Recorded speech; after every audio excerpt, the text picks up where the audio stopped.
Hello, Itasca County five-star lake service providers.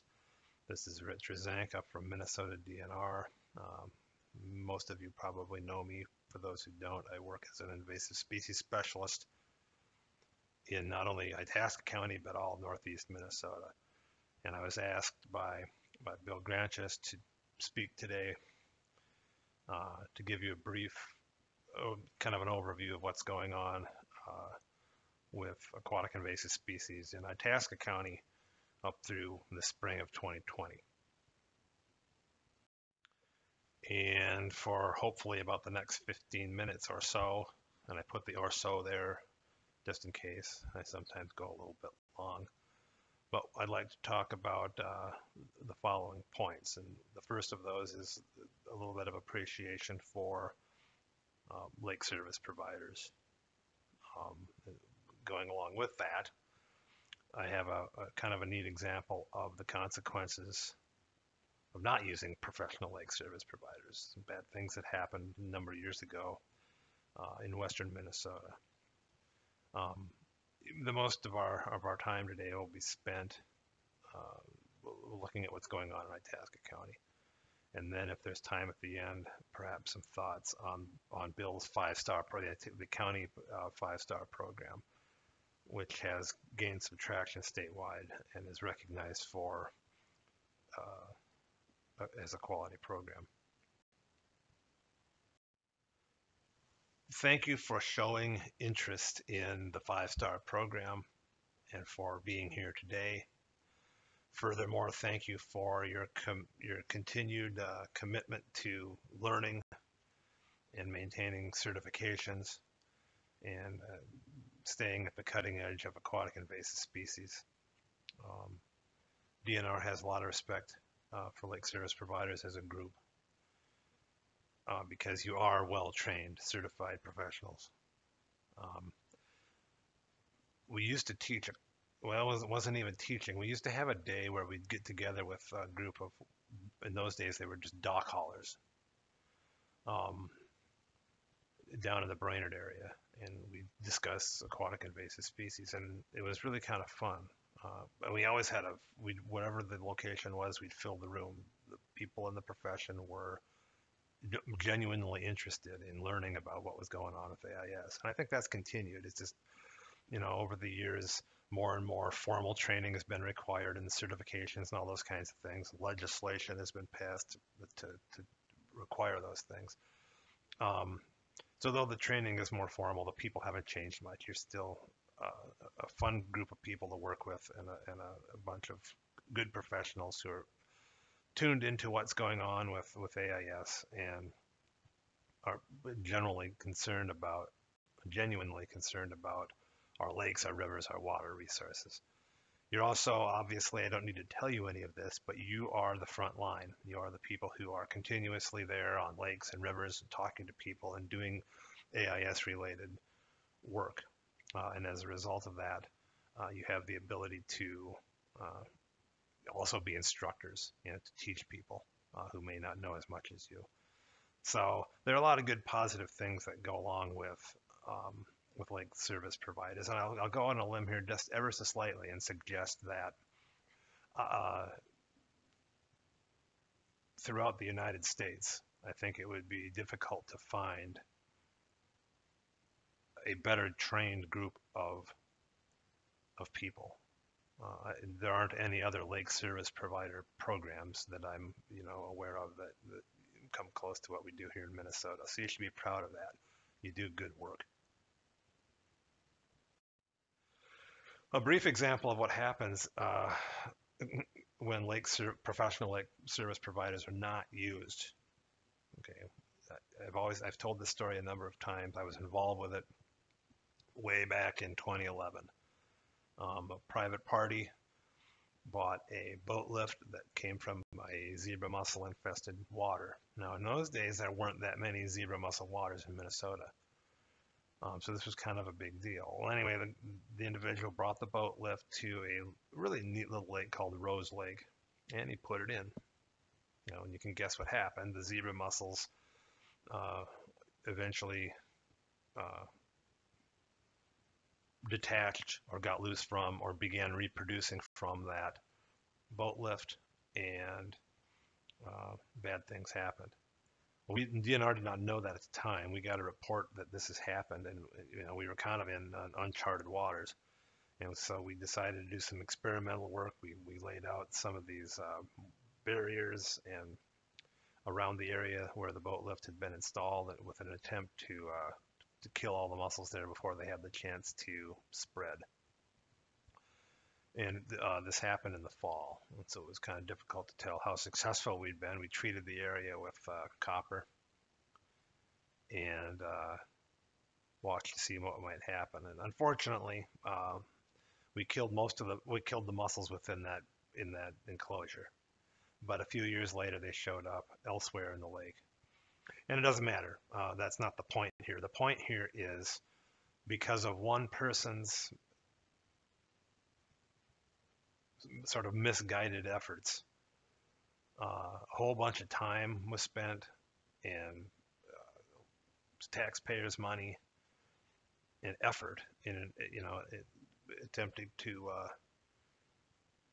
fix this screw up, and it turns out we couldn't fix it. So I guess the lesson here, the take-home lesson here, is because of one person's mistake, here we are all these years later. Rose Lake is still an infested system, and that would not have happened.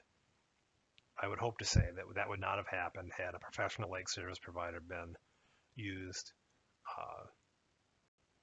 to transfer that boat lift.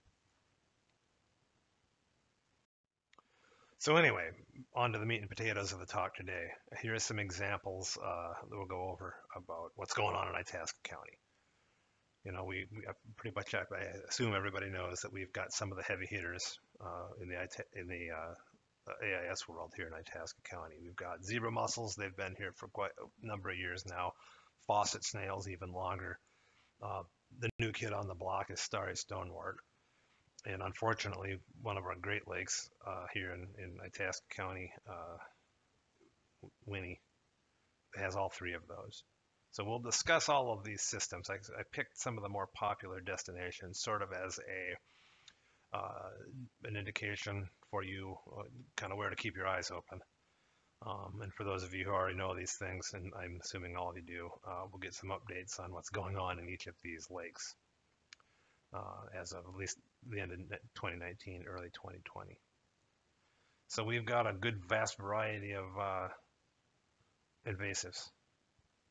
Not only do we have the animals that we talked about, the starry stonewort, which is a macroalgae, we've also got our fair share of aquatic invasive plants, and we'll look at those here briefly. And we'll start with Winnie. Winnie was an interesting situation because we assumed there was a zebra mussel presence in the lake before we could find adult mussels. Strange situation. Fisheries, DNR Fisheries was doing zooplankton work with nets. And upon examination of what was in the nets, we found out there were zebra mussel veligers, the microscopic larval form of the mussels, and we could not find adults in the lake for a couple of years. We were diving. We did extensive work on the reefs, and we looked around the edges, and we just could not find adults until a couple of years later. They eventually started to show up on driftwood and rocks and hard surfaces and those kinds of things. We initially found them on the southwest side, and since that discovery, which is very common with zebra mussels, of course, the population has increased exponentially to a point today where there are mussels everywhere in the lake. I've got some kind of cool pictures coming up. I'll show you what it looks like down there.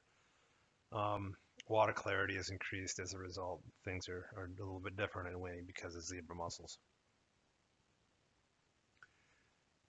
But unfortunately, I made mention of this a little bit earlier in the talk. Those aren't the only, zebra mussels are not the only invasives in Winnie. We've also got faucet snails, and you'll remember that those are a small sort of innocent enough looking organism, but they, much like zebra mussels, they can form very, very large populations relatively quickly. And in and of itself, that's not as big of a problem as the fact is that they carry a parasite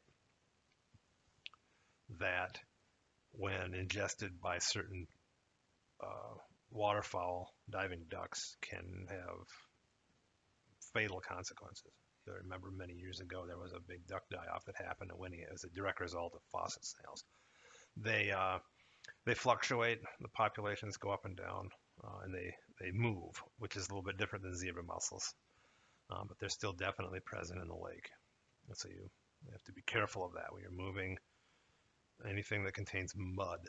You know, faucet snails are potentially there, so it's something to be concerned about.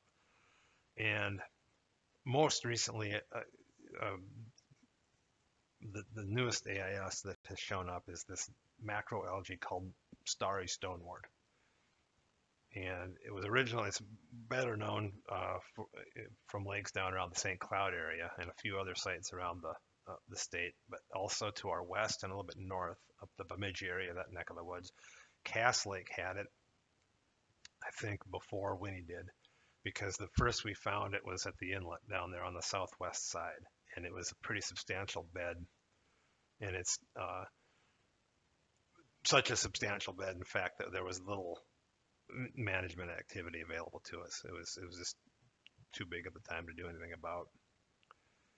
And it has since done what invasive species do. It has spread and taken over much of the south side of the lake, and also the west and up toward where Third River comes in is still a substantial amount of starry stonewort there. This was a picture that I took last year. We were out doing starry stonewort surveys. This is an underwater picture. And on the top left is kind of gives you an idea what this stuff looks like underwater. This was early in the year, so the algae hasn't, macroalgae hasn't grown to its full height. But look how dense it is. That's the take-home message. There's nothing else there but starry stonewort. And then there was another kind of a neat situation, which is depicted in the picture to the right, which is a bunch of invasive species all at the same place.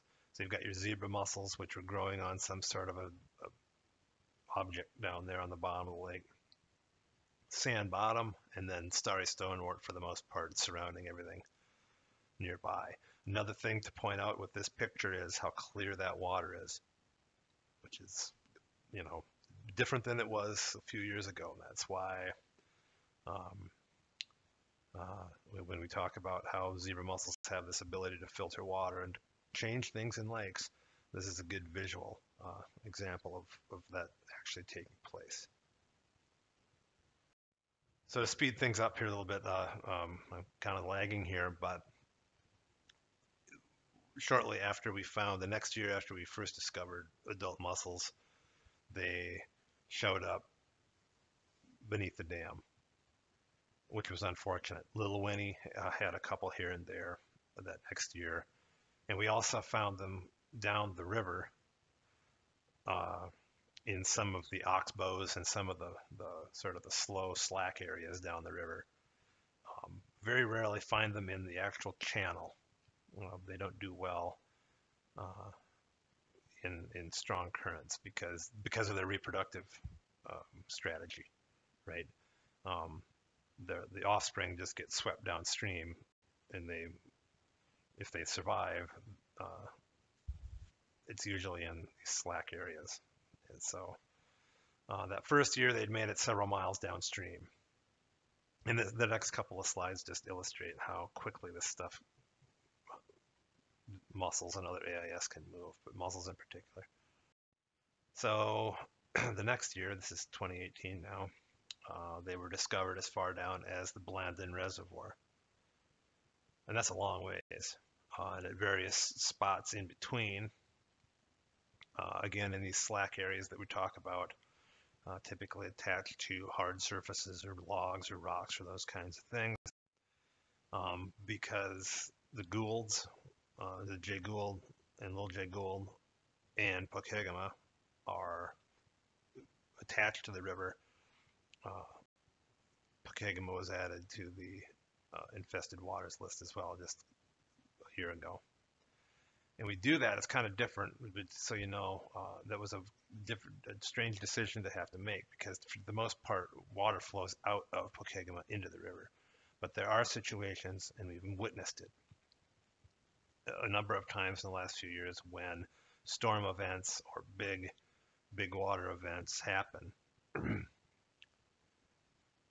The water actually backs up into the lake. And so if we've got reproducing zebra mussels midsummer, um, it's likely that at some point, not inevitable, but it's likely that at some point, some of them may make their way into these other systems. Ball Club is another good example. It's not highlighted in this map, but that lake also every once in a while sees a flush of water from the river into the lake. It kind of backflows. So those are systems that I guess the take-home message here for you guys is these are systems that you need to be aware of. So sort of be on super high alert when you're working in any of these water systems. I think I have one more slide. No, I don't. Another system to be aware of here then is the Sand Lake, Little Sand Lake, and upstream from there. Now, mussels were discovered in, this is of course Winnie, the big red blob on the bottom, and Sand is the smaller lake there to the north. And it was the mussels were first discovered there in 2013. Here's a good example of another lake service provider. At the time, it was a resort owner, and he had. I remember that call like it was yesterday. It was very difficult for him to do, but he called me up and he said, "Rich, I think I've got zebra mussels on some of my equipment." And sure enough, I went out and I took a look, and we found some shells from the previous year. And once we went out and started, we couldn't find them initially. We looked around the islands and then found them on part of the little island there in 2013. Had the resort owner not told us that, had he kept it quiet, had he not been the professional that he was, who knows? It would have been several years later before we had any idea the organisms were in the lake. So he did a very good job with that. Not long after that, we found them in Little Sand. Of course, the water in this part of the world flows north, like this. And we'd hope that the mussels would be maintained just within the Sand Lake and Little Sand proper. Didn't expect that they'd be able to make it through Rice Lake, which is a very shallow system with a lot of plants in it. But unfortunately, that was, remember 2013, 14, 15, we had quite a number of storms. And we think that what happened, a lot of mussels just got flushed right through that system really quickly because in 2017, I found mussels at the old Sjogren Dam site, and Bill's crew from Itasca County AIS, I should say Chris's crew, also found mussels that year on some of the bridge supports and other hard surfaces on Dora Lake. And then as a group, as a team, we worked up the Big Fork River, and found mussels way up here, several miles beyond Dora Lake. Fortunately, zebra mussels are not common on the Big Fork, and they were not found any further up than that. In the last couple of years, Chris, the AIS guy from Itasca County, has reported that his crew did not find mussels at those bridges where they were found a couple of years ago, and certainly have not found mussels further upstream, or I'm sorry, downstream. So that may be good news. The mussels are not reproducing in the system, but they're still there. These are infested systems. So when you're working in these, be aware. It's mussel water. North Star was another interesting, very interesting situation. A homeowner had pulled his equipment out. He didn't use a lake service provider, but he pulled it out and called up and told me that he thought he had mussels on his dock. And he gave me permission to access his land. And I went out there. This was after Labor Day. It was in the early fall. And I went out there and found that, I don't exaggerate, thousands, tens of thousands of these young of year, first year mussels all over his equipment. So once that happened, I went into the lake nearby and walked up and down the beach and found not only the young of years, but big adult mussels throughout that system, which was indicative that the mussels had been in the lake for quite some time. It was a sad situation. And after further examination, we looked all over the lake. At that point, they were along the east shore for the most part, but also the top end of the lake, the north end, and out there by the where the water flows out into the Potato Creek. That we found mussels there too. Update for 2019: mussels are still obviously there. They haven't made their way down into that south end, if you will, but they're doing what zebra mussels do best. They're beginning to spread. So, uh, big exclamation point and star, whatever you want to call it, next to working on North Star Lake. Fairly heavily infested system, and like with any zebra mussel infested system you work on, you want to be very careful not to be moving water because the veligers are present from late May, early June, all the way through September, October. And I'm going to add November. I'm going to go off on a slight tangent here. I've got an interesting story. I just remembered it. Uh, there's a new infestation over in St. Louis County that I've been working on for about a year. It's in an old abandoned mine pit. And without getting into great detail, one of the mine companies wants to dewater that pit, and we won't let them do it unless we know that they're not pumping veligers from that pit into wherever they want to pump this water to, because it's not lawful. And anyway, we found out through a bunch of hard work last fall that that population, now mind you, it's in a mine pit, so it may be a little bit different than a natural lake, but that population was still spawning at very low rates well into October, and we were still finding live veligers in samples into November. Now, whether that's going to, occur in Pokegama, if they ever show up there, in Winnie, in North Star, don't know yet. But the point of all that story was to be, don't let down your guard in the fall, even though it's minimal reproductive effort. It can still be occurring late into the fall. We didn't really know that before, but we learned that late last year. Now, the Blandon Reservoir infestation is an interesting story in and of itself. Now, here we didn't hear from lake service providers that mussels were present, but instead the Itasca County AIS program had adult samplers, adult zebra mussel samplers deployed in the lake. And the sampler is basically some kind of a hard material. It can be a cement brick. It can be a specially designed scientific device that's ultimately suspended in the water, usually off of a dock or something like that. And then it's left in the water all summer and then inspected in the fall. And that was the case with Blandon. In 2018, the Itasca AIS crew went out to retrieve these things in the fall and noticed a bunch of first year zebra mussels attached to one of the samplers. And they got a hold of me, and we put a plan together and got a team together, and we started to investigate the reservoir. And we could not find adults. And I went down to the south part of the system, and Chris took his crew to the north and northwest side up there, and we worked toward each other. And it was frustrating. We knew they were in there. We had a pretty good idea they were in there. We couldn't find them. And then I noticed there were a lot of these floating logs, these deadheads, in the system, and they float vertically. They don't float horizontally there. And I pulled one out, and you can see that on the kind of on this picture on the left-hand side of the slide here. Pulled one of those out of the water and examined it. Sure enough, large zebra mussels attached to it. So immediately I called Chris on the phone and I had him do the same thing. And we found out that throughout the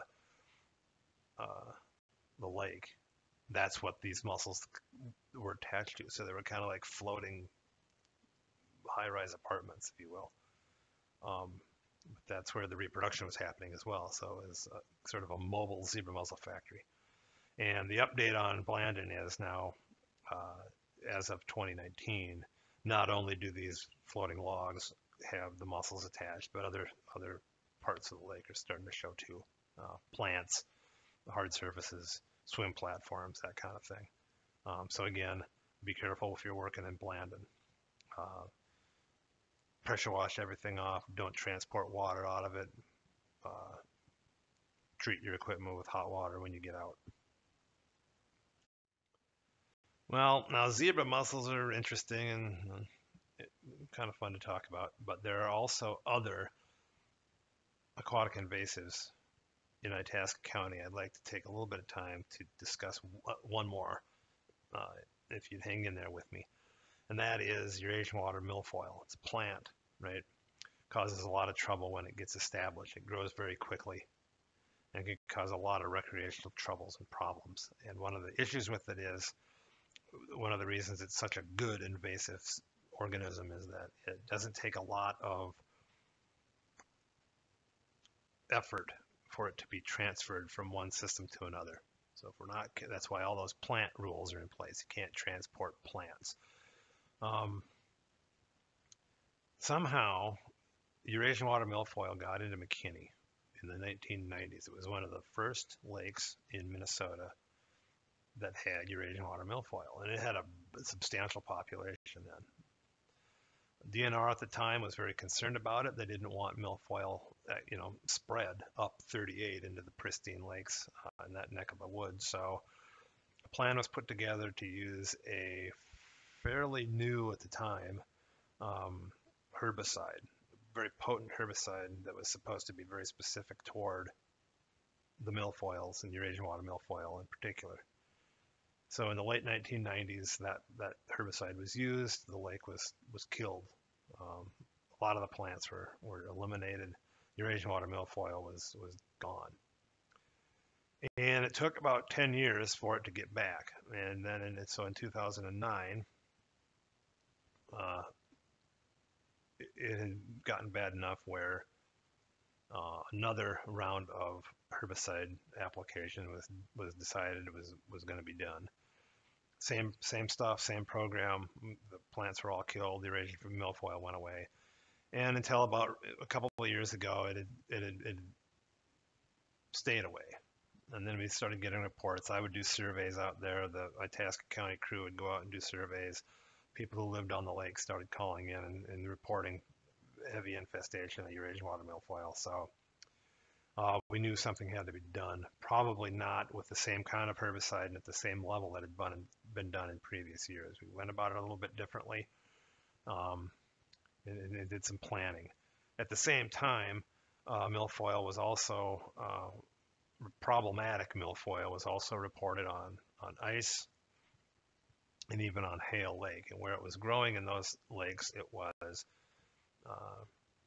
causing a lot of recreational nuisance and trouble. In the case of Ice Lake, it was pretty much a ring the lake. Ice Lake is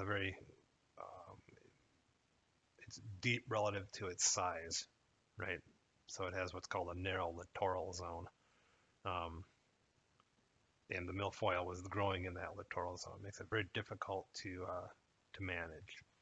Hale, a little bit different story. If you know where that public access is, that part of the lake, there's quite a bit of milfoil down there.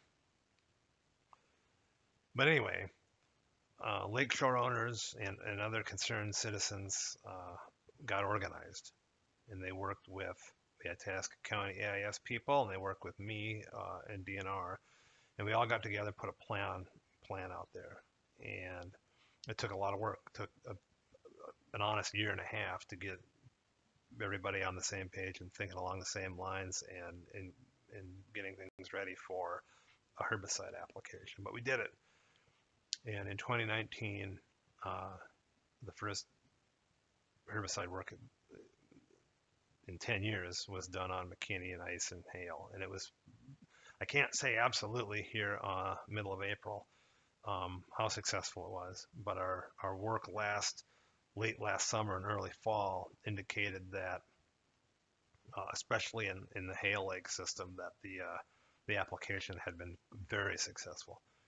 A lot of the milfoil was gone. So we're planning. We've obtained some money, some grant money to pursue another treatment in 2020. We'll just have to wait and see how that pans out. All the steps are there, and things are in place to make that happen. But if you're working in McKinney ice hail, for all of those of you who do that kind of work, be aware. Remember, clean your plants. And I'm running long on this, so just a couple of brief thoughts about the 5-star program. It's a neat. It's again. I thank you for taking the time to be here today and to care a little bit about what you're doing. It's awesome. You are sort of on the ground floor of what may end up being more than just an Itasca County 5-star program. As it turns out, other counties have seen the success of the Itasca model and have thought about emulating it. So be proud of that. I mean, people around the state are watching what's going on up here, and they're actually learning from us. So good job. Keep up the good work. It's a pleasure working with you. You know how to get a hold of me if you have to, by phone, by email, and I probably see you out there at some point. But again, thank you for taking the time to learn and to do things the right way.